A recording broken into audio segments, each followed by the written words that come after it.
দেখ তো হাসু, ওটা কি? এমন সুন্দর হাঁস আমি আগে কখনো দেখিনি।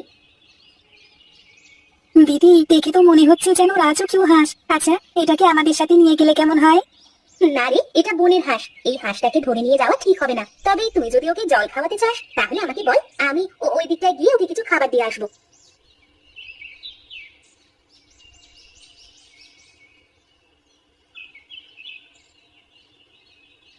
হাসু, দেখ, আমাদের মতোই এই হাঁসটি মুক্ত থাকতে চায়। আমরা যদি কোনোদিন খুব কষ্টে থাকি, হয়তো তখন সে আমাদের সাহায্য করবে। আমাদের ভালোবাসা দিয়ে তাকে জয় করতে হবে।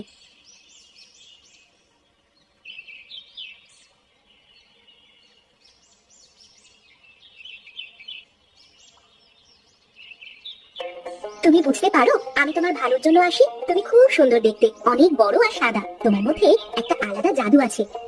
ঝর্ণা, তুমি এতটা ভালোবাসা দিয়ে আমাকে খাওয়াও, আমি তোমার কাছে কিভাবে কৃতজ্ঞতা জানাবো? তুমি কথা বলতে পারো? আমি শুধু চাই তুমি সুখী থাকো, এইটাই আমার খুশি।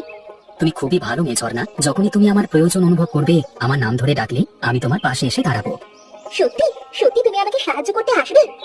অবশ্যই আসবো। তুমি আমাকে এত ভালোবাসো, আর তোমার প্রয়োজনে আমি আসবো না, সেটা তো সম্ভব নয়। এই হাঁসটাকে যদি আমি ধরে ফেলতে পারি, তাহলে এই হাঁসের ডিম বিক্রি করে কত টাকা উপার্জন করতে পারবো আমি। আমি এর থেকে প্রচুর লাভ করতে পারি। ঝর্ণাকে বলে তো কোনো লাভ হবে না, আমি ওর মতো সহজ সরল নই।